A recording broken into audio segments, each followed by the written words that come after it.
For Global Business Update, Michael Wilson joins us now from London. Good morning, Michael. Morning. A bit of a shock to the system, really, which I'll come on to. It concerns China.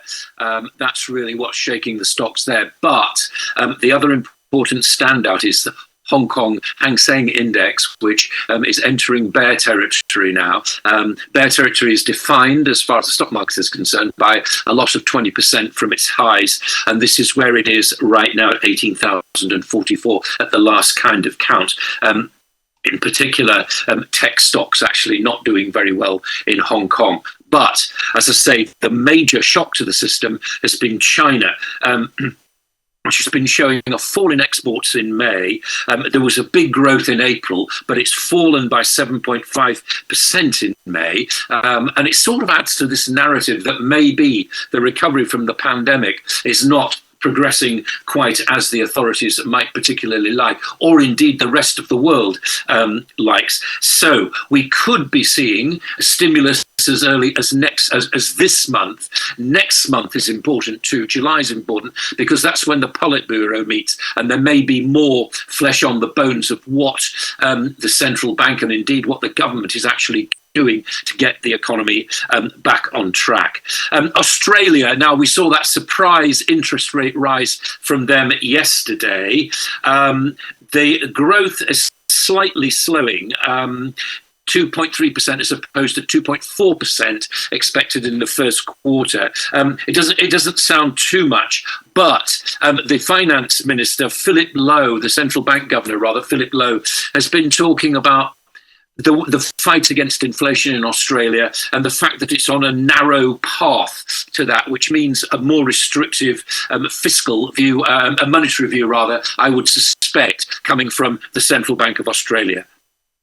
In the United States, futures relatively flat. S&P not doing very, very well yesterday, doing very, very well indeed, the highest since August. It's the tail end, really, of the corporate reporting season, so there's not a lot there. However, it's quite important to note that the Securities and Exchange crackdown against crypto is continuing.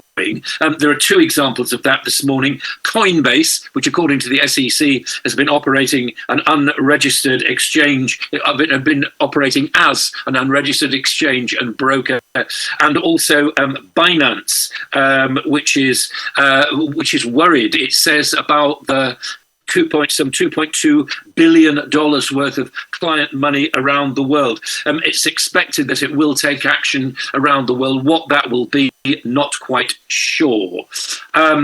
We have also noted this morning that as far as the United States is concerned, that Anthony Blinken is to visit China. Now, Anthony Blinken is the Secretary of State, there he is, and he wants to stabilize what many have described as a sort of turbulent bilateral atmosphere between the US and China. There's been a lot of diplomatic activity about this. He's the highest profile. He's visiting in the next couple of days. Joe Biden and Xi Jinping got together in Bali at the G20 and said that it was time to draw a floor under their relationship. This is what he's trying to do. We're going to get figures about the EU tomorrow, and these will be revised figures. It is suspected that it will show that the whole economy in the EU is shrinking slightly. It does give the ECB something to think about when they meet next week, and they will have to. It's called, the private survey is called Eurostat, and people do take notice of this. I'll be talking about this with Reuters on the Global Business Report tomorrow. But we're going to get those figures tomorrow, and the feeling is that it will show that the economy of the EU is contracting, and therefore, as I said, it gives the ECB something to think about. Let us turn our attention back to the United Kingdom. And we've already said that there is Rishi Sunak, the Prime Minister, is meeting Joe Biden tomorrow to talk about tech, digital, talk about US relations, talk about security and the rest of it. However, the tech industry here is getting very, very impatient with what they're seeing as a failure to try to stir up some kind of digital information and digital trade talks between the two countries. So they're saying that the United States has been soft pedaling on prospect that it originally rose. So there'll be more to report on that tomorrow. The UK is also to strip Chinese surveillance cameras from what it considers to be sensitive sites. These are two companies. They are called Dahua and Hikvision. They are the world's largest makers of security cameras, at least Chinese security cameras, and they will be stripped from what the government ministers regard as being sensitive sites.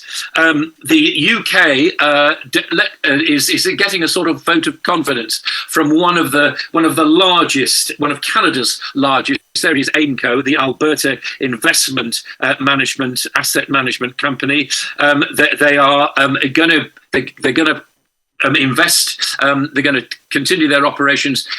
Going to expand them in the City of London. They're going to invest billions in the UK economy. They manage $120 billion worth of assets, and that's seen as quite a vote of confidence as far as the city is concerned. The CBI, the UK, the bosses' organisation, struggling for survival after those misconduct claims and all the rest of it. They had a vote of confidence. The CBI is not saying how many people voted their confidence in the CBI, and this does not restore it at all. All this does is it starts the path towards a restoration, a sort of top to bottom reform that's been promised. And finally, about the UK, there's a cyber organisation called CLOP, which apparently has been attacking the BBC, British Airways, Aer Lingus, and Boot. 100,000 staff there. CLOP, C-L-O-P, felt to be Russian-based. They've got 100,000 employees in their sites. It's coming through a sort of payment system called Zealous, which is based on in the UK. Organisations are saying don't give in to demands for ransom, but the discussions will continue. It's felt to come from Russia because the broken English in which the demand was made on the web looks a bit like a sort of Russian translation. Oil, it's softer basically on the growth outlook as far as the UK is concerned. What a weird thing for OPEC to do, wasn't it, for Saudi to take this unilateral action and to bar the press from that. That does not help the optics there. I did say to you yesterday that traders are trying to work out what on earth is going on. So far, it's not stopped the short sellers, and that's what Saudis were trying to do.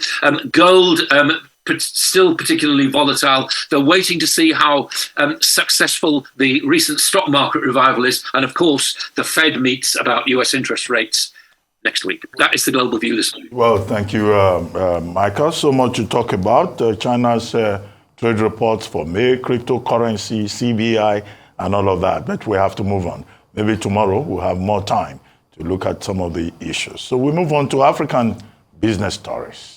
Boa Cement PLC and the International Finance Corporation, IFC, announced a major deal at the just concluded Africa CEO Forum in Abidjan, Côte d'Ivoire. The IFC made its largest ever investment in northern Nigeria, providing a $500 million financing package alongside African and European partners to Boa Cement PLC to help the company part finance and develop 2 new energy-efficient cement production lines that will create up to 12,000 direct and indirect jobs. We can help bringing more economic development in one part of Nigeria. We need it, and it was actually the beginning of the conversation. It was not even about cement. It was about contributing to the development of the northern part of Nigeria. So I think that we're doing 2 things which are important, which is to help the development of the northern part of Nigeria and to be able to contribute to provide cement, which is an important input for housing, for building, for a lot of things. But we're doing that in the modern way.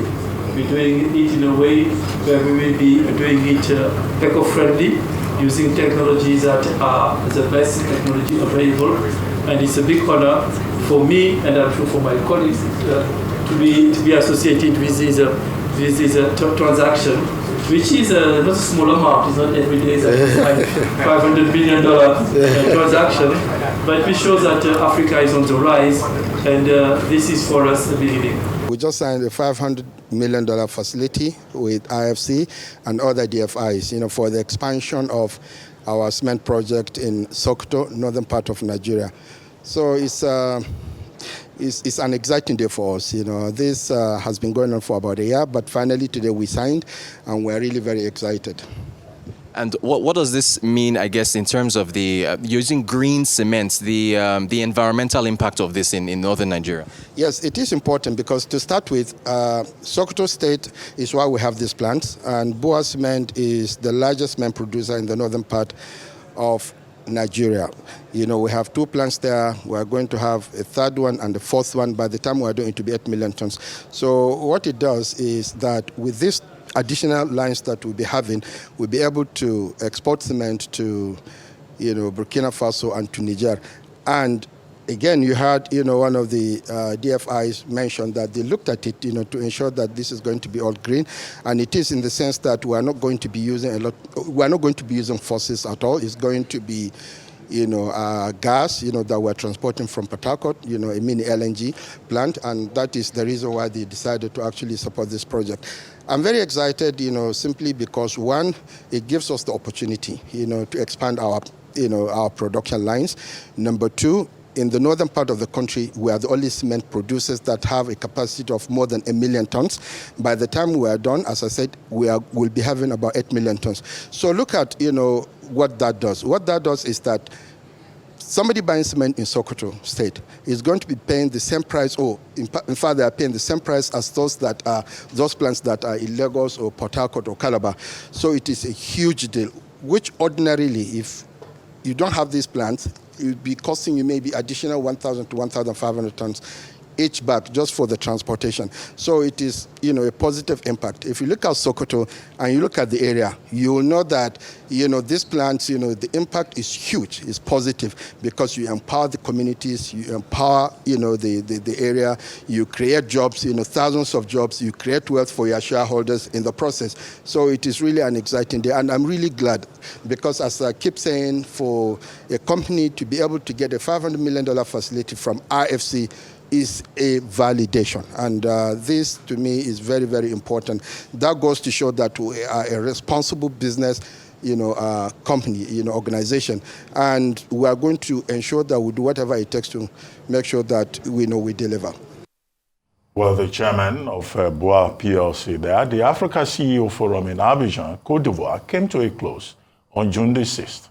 Organizers and participants from all over the globe will leave the West African nation better than they arrived, after engaging in high-level discussions and signing multi-million-dollar deals, all in the hope of laying the groundwork for the next generation of resilient African economic champions.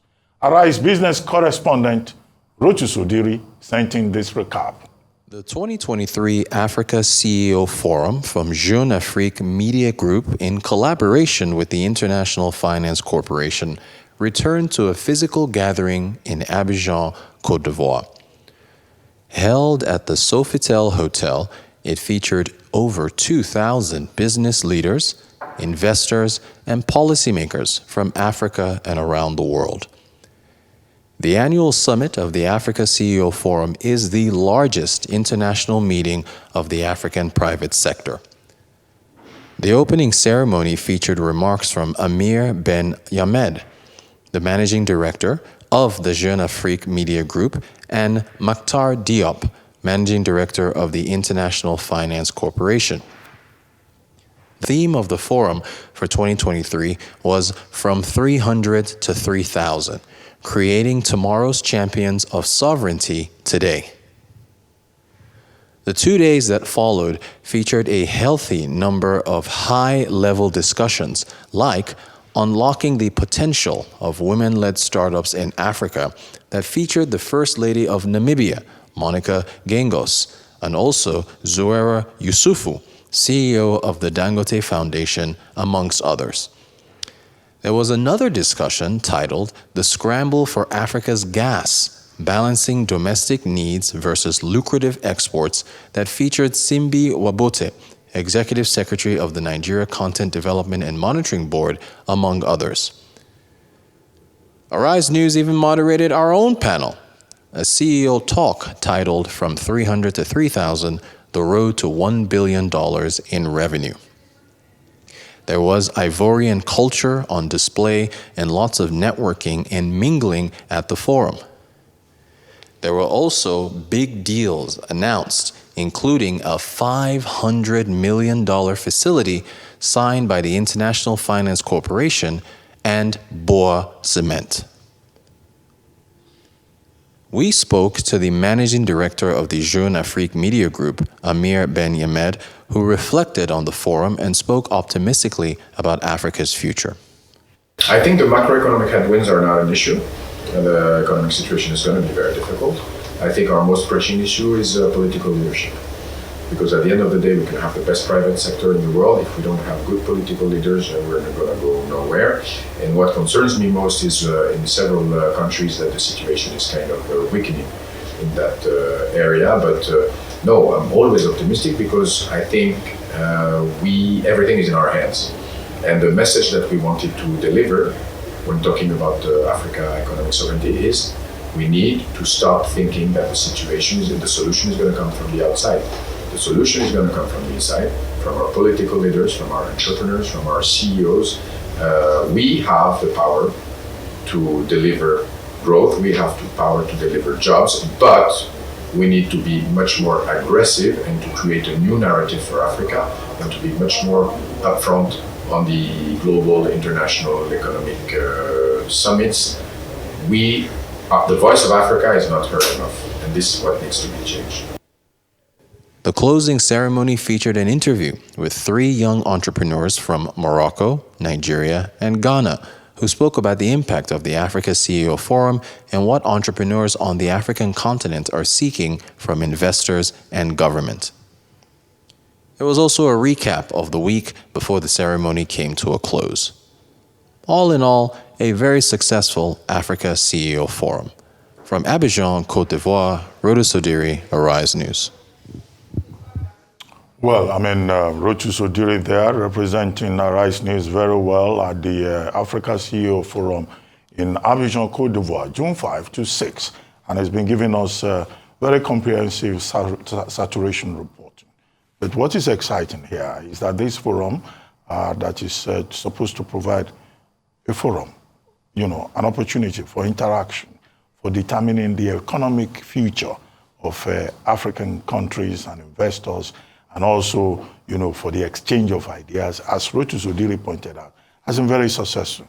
And that's exciting. And it's good to see that Boa Cement, that's Samad Rabiu there, the head of, the chairman of Boa Cement PLC, got this 500 million facility provided by the IFC and other groups, the AFDB, the African Finance Corporation, to develop new production lines in the northern part of Nigeria, in the Sokoto, production aspect of Boa Cement. And of course, certainly, that will provide jobs, that will create opportunities, that will help the Nigerian economy. So talking from that angle of it, Nigeria is coming back home with something very significant, as I guess other countries as well. And the focus also on women and also on youth, their involvement in the finance infrastructure, investment infrastructure in Africa. Well, great, and congratulations to Jeune Afrique. Doctor, you said something really important yesterday, and I'd like to just reiterate it as we move on to the next segment, which is, may it not just be a talk shop, but that there would actually be real outcomes from these conversations. It looks like it, and we look forward to seeing, the conclusions or perhaps what's come out from this CEO Forum materialize for Africa and Africa.